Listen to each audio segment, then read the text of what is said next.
we're going to do another project overview, just taking a look at creating something like this. And it's going to be a project overview because I think you can learn a lot in these types of tutorials instead of the step-by-step tutorials, since most of you are already familiar with Blender, so you don't really learn much in a step-by-step tutorial than you do in an overview like this. So let's look at some of the things we can learn from here. For example, you can see we have a wavy background in the background that was done in geometry nodes. I'm going to show you how I easily achieved that, and maybe look at how I did the physics and the water simulation, and then the trails on the path. If you want to check out the project file, you can go to my Gumroad or my Patreon page.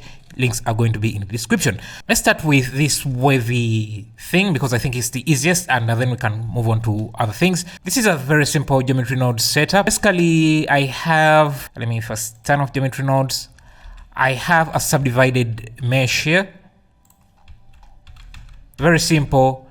I duplicate it using an array to make as many as I want, and then I apply a geometry nodes modifier, and it's a very simple setup that is set up with just a few nodes. As you can see, I'm just using a noise texture onto this mesh using the set position, and you can see what it's doing. I really have a large scale for the noise, and then I subtract the offset, because usually if you don't subtract 1.5 from it, it's usually offset from the original position. So this is the original position. If I apply the noise without the subtract, it gets moved up a bit, but if I add the subtract, then it is centered where it is supposed to be. So I'm just adding this distortion to the noise like that, and to animate it, I'm just using the position and applying it as the coordinates of the noise, and I'm just adding time to animate the values here. You might think that using the 4D version and just animating the noise here, let's apply the time here. Yeah, that could work, but if you wanted something fast, you see that it just looks too chaotic. But if you use the position node and just animate the position node using the time, you can get better results without even using 4D. And remember, if you look at the timing of the noise, you can see that when you use 4D noise, it takes a little bit more time to compute than if you're using 3D or 2D. So you can see that we're using 4.4 microseconds, but if you change this to 3D, we're using nearly half of that. So it's much easier, and you can see the animation is a little bit more controlled. If I slow it down, you can even see that you can see the waves better than if it was 4D. So if I connect this, you can see how this is. It doesn't animate the way you would expect or the way I want. So that's why I went with 3D, because it's fast and gets me the results I want. The colors, it's a bit glowy in the back. If I go to the materials, you can see I'm just using a translucent mixed with the principal, and I have a light in the back here to give me that glow. You can see if I want to animate this, I can animate that quite easily. So that's the background. Let's talk about the physics simulation. So if I play back, you can see we have these balls that are rigid body simulated, and I can see they collide with this mesh without intersecting or anything, and they also take part in the creating these waves using dynamic paint to create these waves. So the way I set this up, so I have an RRBD simulation setup here, where I basically have these balls. Let me just recreate it quickly here. So I have a cylinder, that is our perfume bottle. I'm just going to give it a rigid body type passive because it doesn't move, and I have an icosphere as the balls. So this is rigid body type active. If I play back, it just falls down, so I disable the gravity so that it doesn't fall down, and to attract them to the ball, I just add a force field. If I play back, let me give it a really high value. You can either give the force high strength so that it attracts the mesh. If you give it a positive value, it just pushes the objects. If you give it a negative value, it attracts the objects, and you can see how it's attracting, as is how it is attracting this. And because this is a passive object, this will easily collide with this. Let me put it in the center so that it comes near. So like I said, you can either make the force strong or make the object have a very small mass. That way it's attracted faster. If you give it a very high mass, you can see it becomes a bit slower. Yeah, so you can choose what you want, or you will need a stronger force to pull it. I'm going to make a copy of this, spread these out, and you can see what we get. Now, the only issue is that they are all getting attracted at once, while in my case, it was just a few and then a little bit more and a little bit more, just like that. So if you want that, you have to start with one. You can let me first get rid of this. You can animate this animated value. So you can turn on animated, set a keyframe, and move, let's say, to keyframe 2 and turn this off, so that the rigid body system can activate, can start working on these objects. If you want to learn more about rigid bodies and physics simulations in Blender, I have a course on that. So if you want to take that, and you can learn quite a lot more there than in just a tutorial like this. So with these keyframes, I can determine when this gets activated. So if I move these keyframes to 20, that means that the force will start acting on this at frame 20. I'm going to increase the mass of this so that it's not that fast. So you can see just like that. So I can make another copy of this, and I can maybe move the keyframes at 10 so that this gets there fast, or gets activated fast. And I can even make a bunch of other copies, place them in different areas, just like that. And then you have the task of moving them around. But what I found is to make it easier, because unfortunately in Blender there is no way of offsetting keyframes of other objects at once. So what you could do is just set a keyframe like this, duplicate and move, duplicate, move, so that we have 3 like that, or as many as you want. You can also go in different axes. Maybe some should come from the bottom. Make sure you offset these. And now you can see we have, if I expand this, you can see the cascading effect. So maybe let me just offset this so that we have this stepping effect, so that we get one and then another and then another. Now with that, I can easily duplicate this using Shift D, and since they don't have any position keyframes, I can rotate them.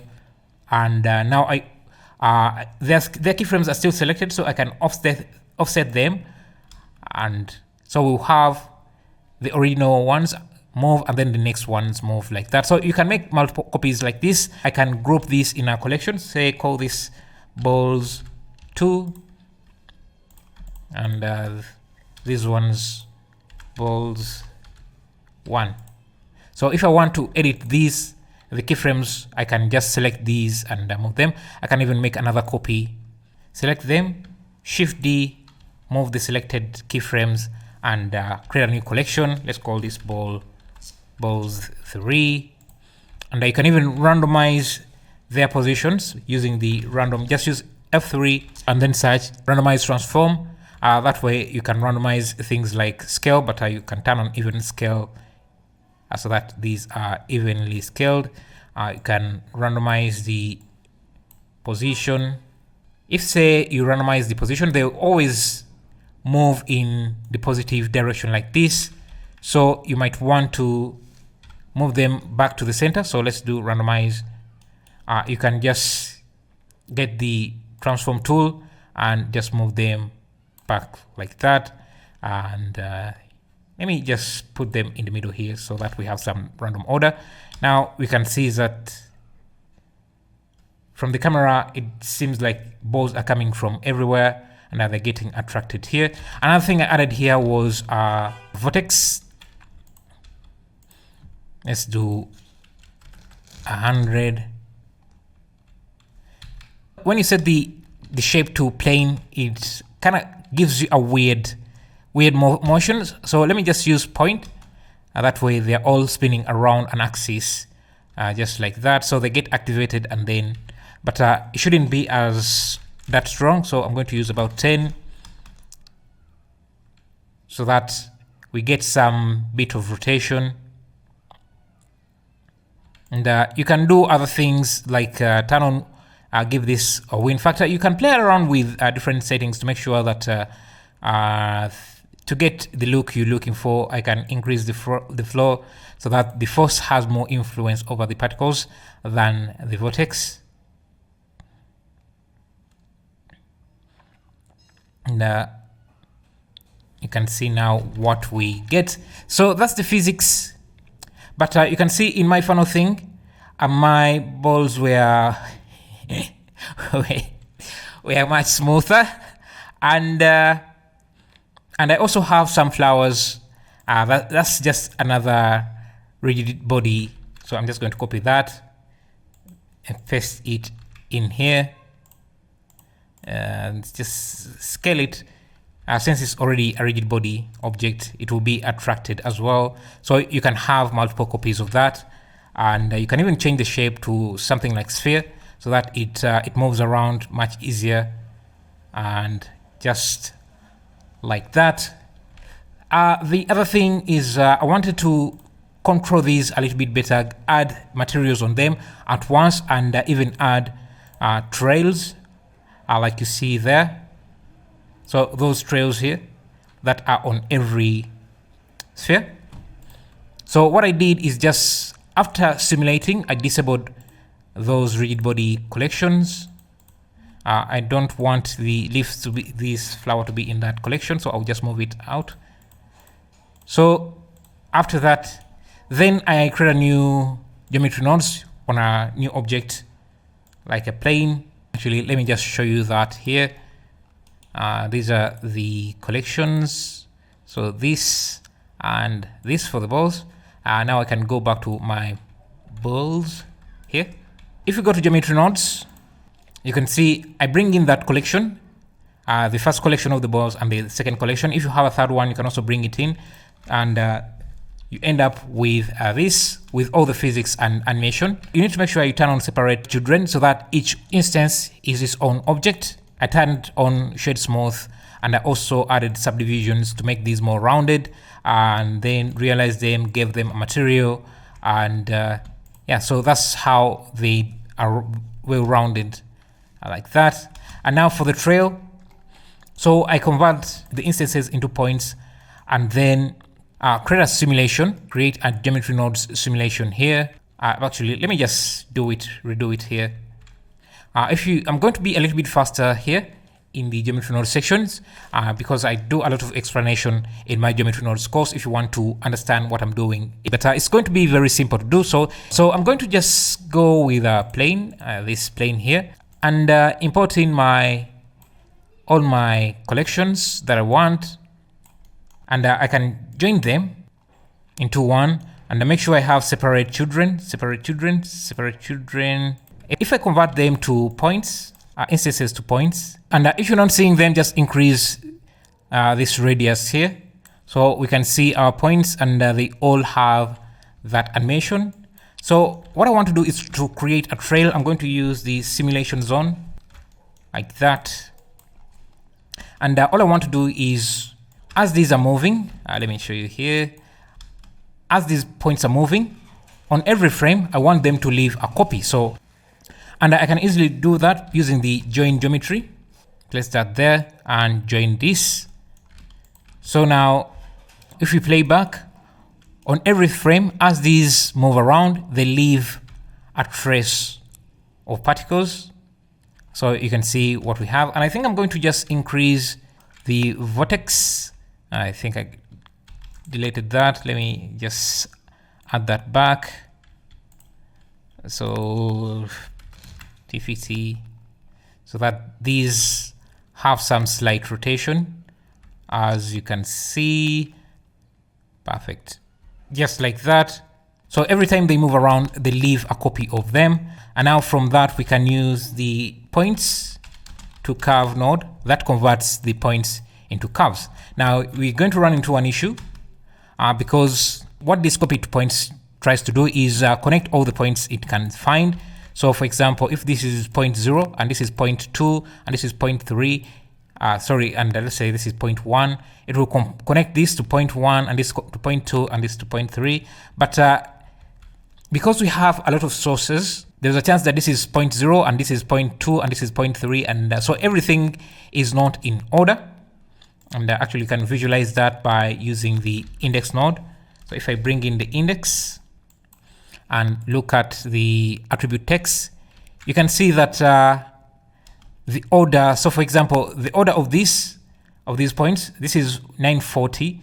I would expect this to be 941, 942, but I can see the order is not correct because the order of the IDs is assigned by first come, first serve, or whichever point is generated gets the next ID. And so this generates, so when a point is generated here, it gets 1, but sometimes the next point is this, so it gets 2, and another one could be here, another one could be here. So that's why you see that these orders, these indices are jumping around, which is giving us a result like this. The good thing is that this points curve node has this curve group, so we can group all of these points into the same group, so that way the curve node can understand that all of these should be connected to each other instead of being connected to the next index. So let's try that. With the way to create this curve group ID, you can see we have these balls which we turn into instances, and each of these have an index. So index, so this is 0, this is 12, this is whatever. So we can capture that. Let's just store this, store a named attribute. Let's call it IDs. Make sure you add a dash, otherwise it won't work because IDs is seems to be an inbuilt attribute which geometry nodes won't let you use. So after we store it, make sure that this branch is now what is being used, so that if this is say has an ID of 0, all the points generated to it will have that ID.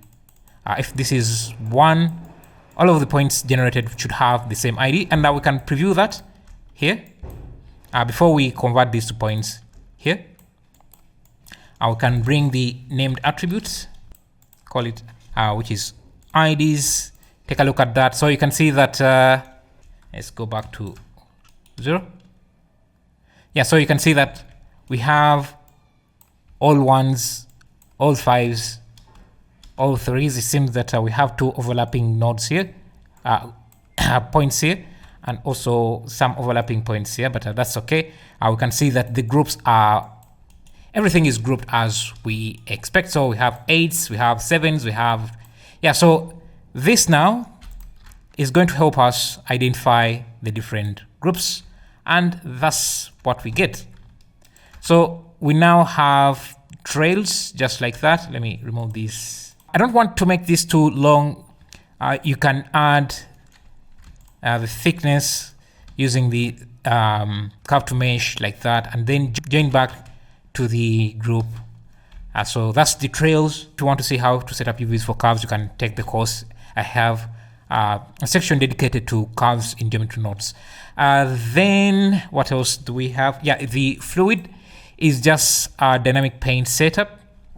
So this is a canvas, and since we have these balls here as a single mesh, and you need to make sure that you realize these points, because I think, yeah, so here we have the balls. We set shade smooth, subdivide, and then you have to realize them at some point.